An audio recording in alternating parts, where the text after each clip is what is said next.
بسم الله الرحمن الرحيم. الحمد لله نحمده ونستعينه ونستغفره ونؤمن به ونتوكل عليه ونعوذ بالله من شرور أنفسنا ومن سيئات أعمالنا، من يهده الله فلا مضل له ومن يضلله فلا هادي له، ونشهد أن لا إله إلا الله وحده لا شريك له، ونشهد أن محمدًا عبده ورسوله. أما بعد فأعوذ بالله من الشيطان الرجيم. بسم الله الرحمن الرحيم. آمن الرسول بما أنزل إليه من ربه والمؤمنون كل آمن بالله وملائكته وكتبه ورسله لا نفرق بين أحد من رسله وقالوا سمعنا وأطعنا غفرانك ربنا وإليك المصير. صدق اللہ العظیم.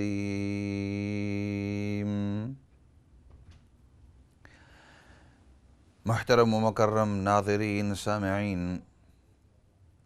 ترتیب وار ہماری ترتیب چلی آ رہی ہے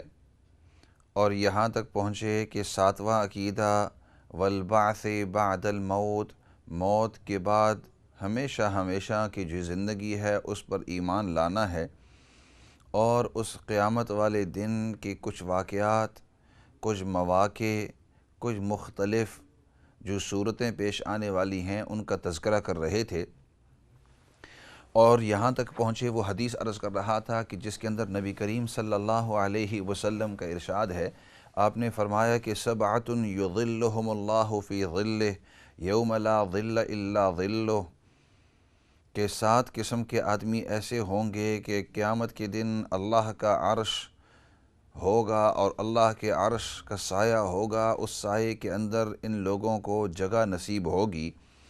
اور یہ 7 قسم کے آدمی ہوں گے، ان کے علاوہ کسی اور کو اس عرش کے سائے کے اندر جگہ نصیب نہیں ہوگی. اور آگے حدیث پاک کے اندر واضح طریقے سے فرمایا کہ یوم لا ظل الا ظلہ، اس سائے کے علاوہ کوئی اور سایہ پورے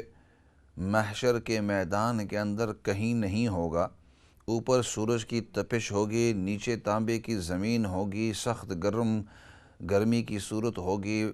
مخلوق جو ہے بڑی ہی پریشان ہوگی. فرمایا وہ 7 قسم کے آدمی کون ہیں؟ امام عادل، وہ ذمہ دار شخص جو اپنے تمام امور کے اندر انصاف کے ساتھ پیش آتا ہو، چاہے، اور جیسے میں نے عرض کیا تھا تفصیلی طور پر، کہ چاہے وہ گھر کا ذمہ دار ہو، چاہے ملک کا ذمہ دار ہو، چاہے ایک خاص علاقے کا ذمہ دار ہو. امام عادل، امام صرف امام نماز کو یا صلاح کو یا جماعت کو امام صرف اس کو نہیں کہتے. پہلے زمانے کے اندر امام کہا جاتا تھا وہ جو وقت کا امیر المؤمنین ہو، وہ شخص جو ذمہ دار ہو، امیر ہو، صدر ہو، تو اس کو امام کہا جاتا تھا کہ پورے علاقے کا سب سے محتم بالشخص وہ ہوتا ہے.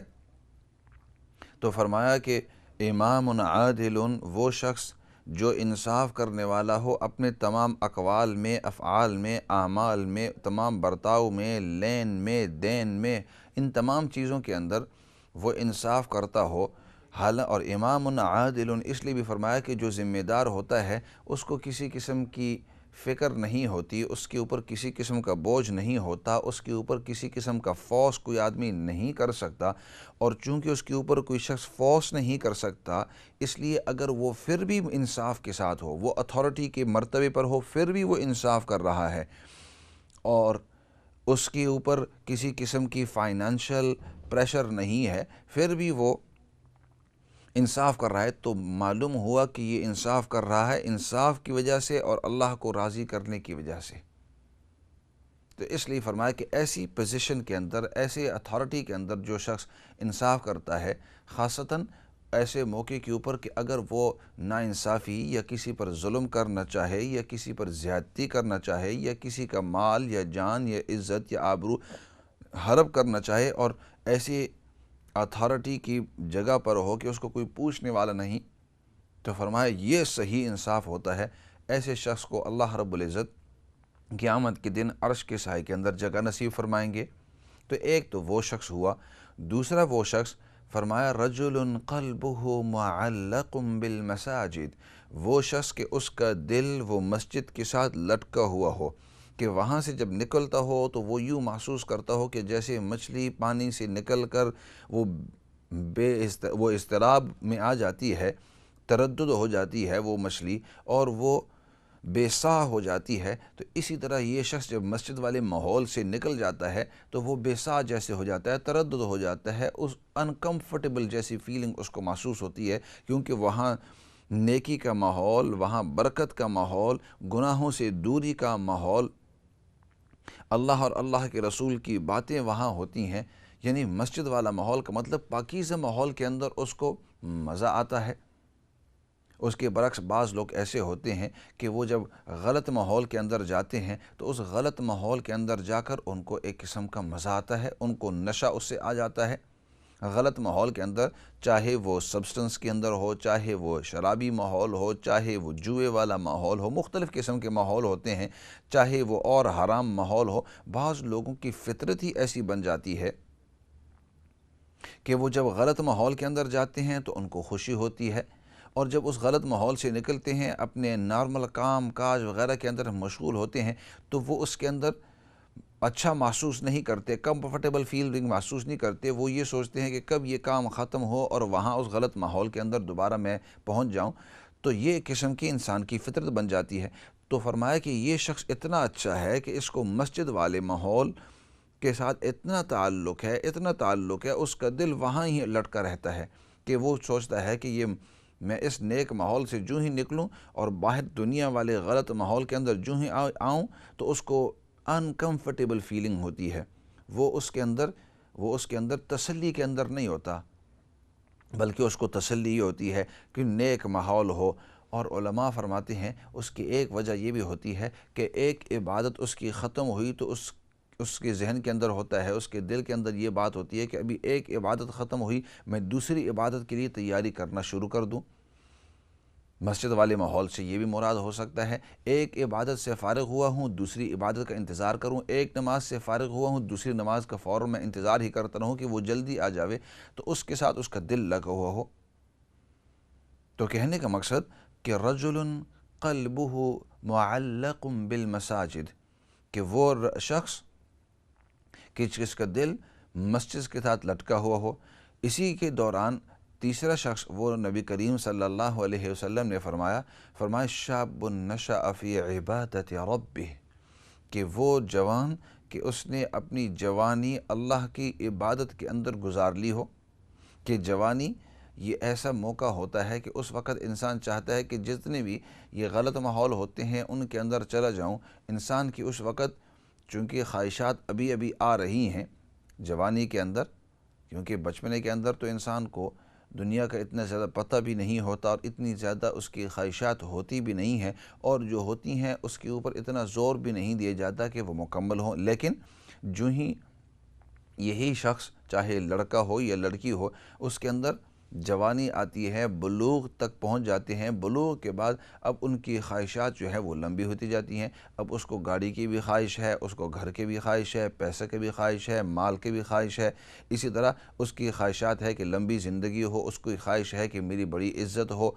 اس کی خواہش ہے کہ لوگوں کے درمیان میرا دبدبہ ہو، میری عزت ہو، میرے ساتھ پیار سے محبت سے پیش آئیں۔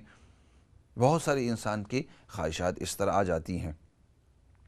تو ادھر تو اس کی خواہشات آتی ہیں اور اس کو یہ کہہ رہی ہیں کہ یہ راستہ اختیار کر، اور ادھر سے شیطان بھی اس کو ساتھ ساتھ یہ بہلاتا ہے، پھسلاتا ہے، سمجھاتا ہے، اس کے دل کے اندر ڈالتا ہے، اس کو آگے چلاتا ہے کہ آپ اس طرح کرو کہ یہ کام ہے، اس کو اختیار کرو۔ تو ایک طرف تو اس کے اوپر خواہشات بھی ہیں، نفسانی بھی ہیں، شیطانی بھی ہیں، اور ان تمام پریشر کے باوجود جب وہ رحمانی راستہ اختیار کرتا ہے اور یہ سامنے رکھتا ہے کہ مجھے اپنے رب کو راضی کرنا ہے، اللہ رب العزت کا یہ فرمان ہے، میرے نبی پاک صلی اللہ علیہ وسلم نے ہمیں یہ سنتیں چھوڑ کر گئے ہیں، اور مجھے ان سنتوں کے اوپر اور اللہ رب العزت کے ان احکامات پر عمل کرنا ہے۔ وہ ٹھیک ہے کہ وہ میری ضروریات ہیں، یا مجھے اس کی طرف دل چاہتا ہے، اور یا اس کی طرف میں جان چاہتی ہے، دماغ بھی چاہتا ہے، حالات حاضرہ بھی مجھے کھینچ رہی ہیں، لیکن ان تمام کو چھوڑ کر شاب نشأ فی عبادت ربہ، کہ وہ جوان کہ جس نے اپنی جوانی اللہ کی مرضی کے مطابق، اللہ کی عبادت کے اندر، اللہ کی خوشنودی کے اندر اس نے خرچ کی ہو، تو فرمایا ایسے شخص اللہ رب العزت قیامت کے دن اپنے عرش کے سائے کے اندر اس کو جگہ نصیب فرمائیں گے۔ کیونکہ جب انسان بڑھاپے کو پہنچتا ہے تو اس وقت اس کی عبادت کی پھر بھی قدر تو ضرور ہے اللہ کی یہاں، لیکن اس نے اپنی اکثر زندگی گزار لی ہے، اور زندگی کے اندر اب اس کو زندگی کا تجربہ یہ ہوا کہ یہ خواہشات جو ہیں نہ یہ پوری ہونے والی ہیں، آج تک کسی کی یہ پوری نہیں ہوئی ہے۔ کسی کی یہاں کوئی نہیں کہتا کہ میرے پاس اتنا مال آ گیا ہے، اب مجھے کمانے کی ضرورت نہیں ہے۔ کوئی اس طرح نہیں کہتا کہ اب اتنی بزنس ہو گئی ہے، آگے مجھے بڑھانے کی ضرورت نہیں ہے۔ کوئی نہیں کہتا کہ میری اب بہت زیادہ عزت ہو گئی ہے، اب آگے میں اپنی عزت کو اور زیادہ نہیں بڑھاتا ہوں، بلکہ ہر آدمی اسی کوشش کے اندر ہوتا ہے پوری زندگی۔ ہاں، جب بڑھاپے تک انسان پہنچ جاتا ہے تو اس وقت اس کو ریئلائزیشن ہوتی ہے، اس وقت حقیقت اس کے سامنے آ جاتی ہے، اور وہ حقیقت کیا کہ اب یہ جتنی بھی میری خواہشات ہیں ان کو میں پوری نہیں کر سکتا ہوں، اور آخر موت ہے تھوڑی دیر کے بعد، اور اس دنیا کو مجھے چھوڑنا ہے۔ اور یہ دنیا ہے کیا کہ پوری زندگی میں کماتا رہا، کھاتا رہا، کھلاتا رہا، سوتا رہا، آرام کرتا رہا، کپڑے پہنتا رہا، کام کرتا رہا، لوگوں کی عزت کرتا رہا، لوگ میری عزت کرتے رہے۔ یہ ہے کیا چیز؟ اصل مقصد کیا ہے؟ اب اس کو سمجھ آیا کہ اصل مقصد اللہ کو راضی کرنا ہے اور اللہ کی مرضی کے مطابق یہاں چلنا ہے۔ تو اس وقت چونکہ انسان کا ذہن جو ہے وہ میچور بھی ہو جاتا ہے، سمجھ بھی آ جاتی ہے، ٹھنڈے دماغ کے ساتھ، ٹھنڈے دل کے ساتھ پورا نقشہ سامنے آ جاتا ہے، اب وہ عبادت کی طرف متوجہ ہوتا ہے کہ اوہو، جوانی کے اندر، بچپنے کے اندر اللہ کو راضی پورے طریقے سے نہیں کر سکا، تو اب اس کی میں کوشش کرتا ہوں۔ تو بڑھاپے کے اندر بہت سارے لوگ جنہوں نے جوانی کے اندر عبادت نہیں کی، اب وہ بڑھاپے کے اندر آ کر وہ اب دین کی طرف متوجہ ہو جاتے ہیں، مسجد کی طرف متوجہ ہوتے ہیں۔ اور میں یہ نہیں کہتا ہوں کہ یہ کوئی بری چیز ہے، یہ بھی اچھی چیز ہے کہ انسان جب بھی اس کو موقع ملے اس وقت وہ دین کی طرف متوجہ ہو۔ کوئی پتہ نہیں اللہ رب العزت کو تمہاری کون سی ادا پسند آ جائے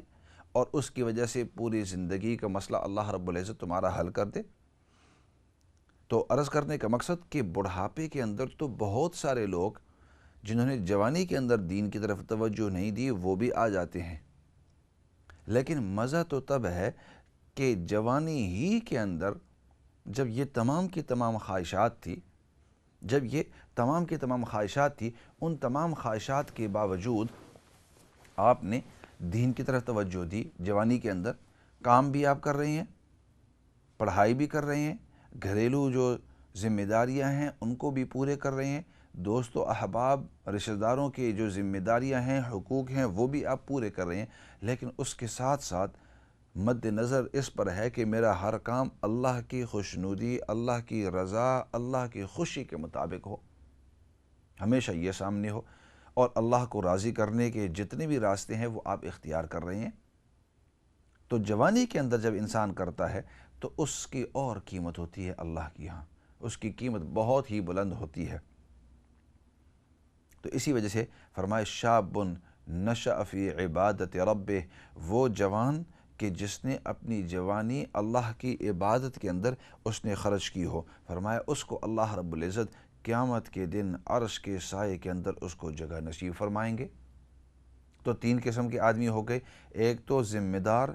جو انصاف کے ساتھ اپنے تمام امور کو سر انجام دیتا ہو،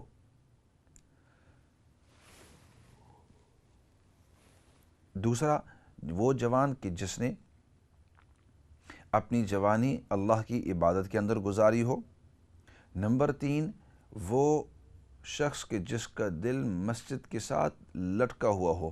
مسجد سے الگ ہوتا ہو تو اس کو ایک عجیب قسم کی کیفیت محسوس ہوتی ہو کہ اس ماحول کے اندر دوبارہ میں آ جاؤں۔ چوتھے نمبر پر فرمایا کہ رجلان تحابا فی اللہ اجتمعا علیہ وتفرقا علیہ، کہ وہ دو شخص کہ آپس کے اندر ایک دوسرے سے محبت کرتے ہوں، تعلق رکھتے ہوں اللہ کی خوشی کے لیے، اجتمعا علیہ وتفرقا علیہ، جب وہ ایک دوسرے کے ساتھ ملتے ہیں، اکٹھے ہوتے ہیں تو وہ اس لیے اکٹھے ہوتے ہیں کہ میرا رب راضی ہو جاوے۔ دنیاوی کوئی لالچ نہیں، مالی کوئی لالچ نہیں، کوئی لالچ نہیں، لالچ کی وجہ سے ایک دوسرے کے ساتھ ملاقات کے لیے نہیں جاتے، بلکہ اللہ کی خوشی کی وجہ سے کہ میں اس کے پاس جا کر ان کے ساتھ ملوں گا، اٹھوں گا، بیٹھوں گا، ان کی خیر خیریت پوچھ کر، ان کے حالات پوچھ کر تھوڑی دیر ان کے پاس بیٹھ کر واپس آ جاؤں۔ اور پوچھنے کی وجہ، وہاں ملاقات کی وجہ، دونوں کو اکٹھے ہونے کی وجہ، فرمایا اس کی وجہ یہ ہے کہ میرا رب اس سے راضی ہو جائے گا۔ وَتَفَرَّقَ عَلَيْهِ، وہ ایک دوسرے سے جب الگ رہتے ہیں، ایک دوسرے سے جدا ہوتے ہیں، وہ بھی اس لیے کہ میرا رب اب راضی ہوگا کہ ہم دونوں الگ ہو جائیں، کافی دیر بیٹھ گئے، یا ایک دوسرے سے اگر کسی چیز پر ناراضگی ہے تو وہ ناراضگی بھی اس لیے کہ ایک نے کوئی غلط کام کیا یا دوسرے نے کوئی غلط کام کیا، وہ ایک دوسرے سے الگ اس لیے ہو رہے ہیں کہ میرا رب اس پر راضی ہوگا۔ ہو سکتا ہے کہ اگلے کو اس کے اوپر تھوڑی سی سرزنش ہو، اس کو کوئی بات سمجھ میں آ جائے، تو فرمایا رجلان تحابا فی اللہ، وہ دو شخص کہ آپس کے اندر وہ محبت کرتے ہوں، پیار کرتے ہوں اللہ کے واسطے، فی اللہ، اللہ کے واسطے، اجتمع علیہ وتفرقا علیہ، اللہ کی محبت، اخلاص کی وجہ سے، اللہ کی رضا کے لیے وہ ایک دوسرے کے ساتھ اکٹھے ہوتے ہیں، اور اخلاص کی وجہ سے، اللہ کی مرضی کی وجہ سے، اللہ کو خوش کرنے کی وجہ سے وہ دونوں ایک دوسرے سے جدا ہوتے ہیں۔ مطلب ان کا ہر کام وہ اللہ کو راضی کرنے والا ہوتا ہے، ان کا مقصد یہ ہوتا ہے کہ ہمارے اس کام سے میرا رب راضی ہو جائے۔ تو فرمایا رجلان تحابا فی اللہ اجتمعا علیہ وتفرقا علیہ، جن دونوں کے درمیان اتنا اخلاص ہوگا، اتنا پیار محبت اللہ کی رضا کے لیے ہوگا، تو کل قیامت کے دن اللہ رب العزت ان کو اپنے عرش کے سائے کے اندر جگہ نصیب فرمائیں گے۔ اس کے بعد فرمایا، اس کے بعد تو ہو گئے، ایک تو یہ ہے کہ امام عادل، کہ انصاف کرنے والا ذمہ دار، دوسرا فرمایا کہ شاب نشأ فی عبادت ربہ، وہ جوان کہ جس نے اپنی جوانی اللہ کی رضا کے لیے اندر، اللہ کی عبادت کے اندر اس نے گزاری ہو، اور پھر فرمایا رجل قلبہ معلق بالمساجد، وہ شخص کہ جس کا دل وہ مسجد کے ساتھ لٹکا ہوا ہو۔ چوتھا فرمایا کہ رجلان تحابا فی اللہ اجتمعا علیہ وتفرقا علیہ، کہ ایک دوسرے سے وہ جب اکٹھے ہوتے ہیں اللہ کی رضا کے لیے اکٹھے ہوتے ہیں، ایک دوسرے سے الگ ہوتے ہیں اللہ کی رضا کے اوپر وہ اکٹھے ہوتے ہیں۔ پانچویں نمبر پر فرمایا کہ رجل دعته امرأة ذات منصب وجمال فقال انی اخاف اللہ، کہ وہ شخص کہ جس کو کسی منصب والی عورت، جمال والی عورت نے اس کو غلط کام کی طرف بلایا ہو، منصب والے بھی ہو، جمال والے بھی ہو، نسب والے بھی ہو، مال والے بھی ہو، مطلب اس کے اندر کسی قسم کی کوئی کمی نہ ہو، اللہ نے اس کو خوبصورتی بھی دی ہو، اس کو مال بھی دیا ہو، حسب نسب بھی دیا ہو، اس کو ٹھیک ٹھاک کوئی پوزیشن کے اوپر ہے، اور پھر وہ عورت اس کو غلط کام کی طرف بلائے۔ اور علماء فرماتے ہیں اس کا برعکس بھی ہو سکتا ہے کہ کسی عورت کو مرد بھی بلائے غلط کام کی طرف، اور وہ مرد بھی اچھے پوسٹ پر ہو، مالی لحاظ سے، جانی لحاظ سے، ہر لحاظ سے، اور اس وقت وہ کہے انی اخاف اللہ، میں اللہ سے ڈرتا ہوں یا اللہ سے ڈرتی ہوں۔ مطلب ادھر دنیا کے اندر کوئی اس کو اور روکنے والا نہیں تھا، کوئی اس کو برا بلا کہہ نہیں سکتا تھا، کیونکہ ایسے چھپے ہی کام حالت تھی، اور مرد بھی یا عورت بھی وہ دونوں مالی لحاظ سے، خوبصورتی کے لحاظ سے، جانی لحاظ سے، پوزیشن کے لحاظ سے بھی ایسا مرحلہ تھا، ایسا موقع تھا کہ ہر آدمی چاہتا ہے کہ ایسے آدمی کے ساتھ میرا تعلق ہو کہ دنیاوی لحاظ سے فراوانی ہو، جسمانی لحاظ سے فراوانی ہو، اسی طرح مالی لحاظ سے فراوانی ہو، تمام چیزیں اگلے شخص کے اندر موجود ہیں، لیکن اس کے باوجود تم اللہ سے ڈرے، اس وقت اللہ سے تم ڈرے اور اللہ کی مرضی کو سامنے رکھ کر کہ اللہ میرے اس کام پر ناراض ہوتے ہیں، اللہ میرے اس کام پر ناراض ہوتے ہیں، میں اس طرح کام نہیں کر سکتا۔ فرمایا ایسی حالت کے اندر جب آپ نے اللہ کو یاد کیا اور گناہ سے، حرام سے، غلط کام سے آپ رک گئے، تو اللہ رب العزت فرماتے ہیں تم نے اپنے آپ کو غلط کام سے میری وجہ سے روکا، اور خاصتاً ایسے موقع کے اوپر تو کل قیامت کے دن اللہ رب العزت عرش کے سائے کے اندر اس قسم کے لوگوں کو اللہ رب العزت جگہ نصیب فرمائیں گے۔ ایسے کرتے ہیں، 2 اور رہ گئے ہیں، 5 تو ہو گئے، 7 قسم کے لوگ تھے۔ کچھ کالیں بھی آئی ہوئی ہیں، تو ان کالوں کی طرف جاتے ہیں، کال حاصل کر کے پھر دیکھتے ہیں وقت ہوا تو ان کا جواب دیں گے، ورنہ انشاءاللہ بریک کے بعد ان کا جواب دیں گے۔ لیکن اس دوران اگر آپ کو بھی کال کرنا ہو تو موسٹ ویلکم، آپ کال کر سکتے ہیں، اور انشاءاللہ کوشش کریں گے کہ آپ کی کالوں کو جواب بھی دیتے رہیں۔ کالوں کی طرف جاتے ہیں۔ السلام علیکم ورحمۃ اللہ وبرکاتہ۔ وعلیکم السلام ورحمۃ اللہ وبرکاتہ۔ حضور، میں نے کل ایک سوال کیا تھا یتیم کی کفالت کی ذمہ داری کے متعلق، تو صحیح، ٹائم نہیں رہا تھا تو جواب نہیں مل سکا، تو آج یہ ذرا ڈیٹیلڈ میں ذرا بتا دیں۔ بالکل انشاءاللہ، بہتر، اچھا ہے آپ نے یاد، اچھا ہے آپ نے، جو اگر اس کی جائیداد پیچھے وراثت میں ملی ہو تو پھر کیا ہوگا؟ بچے چھوٹے ہیں، وہ اگر وراثت میں نہیں ملی تو پھر کون ذمہ دار ہوگا؟ مہربانی، بہت بہت شکریہ۔ ٹھیک ہے انشاءاللہ، آپ دیکھتے رہیے اور سنتے رہیے، ضرور بہت مہربانی، اوکے، ضرور انشاءاللہ۔ اللہ حافظ۔ السلام علیکم ورحمۃ اللہ وبرکاتہ۔ اگلی کال کی طرف جاتے ہیں جی۔ السلام علیکم ورحمۃ اللہ وبرکاتہ۔ وعلیکم السلام ورحمۃ اللہ وبرکاتہ۔ مولانا صاحب، ایک سوال پوچھنا ہے کہ نبی کریم صلی اللہ علیہ وآلہ وسلم نے کہا تھا کہ ان کی حدیث ہے کہ وہ مسلمان ہی نہیں ہے جس کے ہاتھ اور زبان سے دوسرے مسلمان کو نقصان پہنچے یا اس کی دل آزاری ہو، لیکن آج کل ہم لوگ بال واسطہ یا بلا واسطہ یا دانستہ طور پر یا نادانستہ طور پر یا ارادتاً یا غیر ارادی طور پر کسی نہ کسی صورت میں دوسروں کی دل آزاری کرتے رہتے ہیں، تو اس کے بارے میں اسلامی لحاظ سے آپ پلیز بہت اچھی طرح آپ ایکسپلین کرتے ہیں، بہت اچھی طرح روشنی ڈالتے ہیں ہر موضوع کے اوپر، اور اللہ تعالیٰ آپ کے علم میں اضافہ کرے، اور اسی طریقے سے آپ ہم لوگ یہ آپ سے فیض اور برکات آپ سے حاصل کرتے رہیں۔ اللہ تعالیٰ آپ کو صحت و تندرستی دے اور دراز عمر دے، اور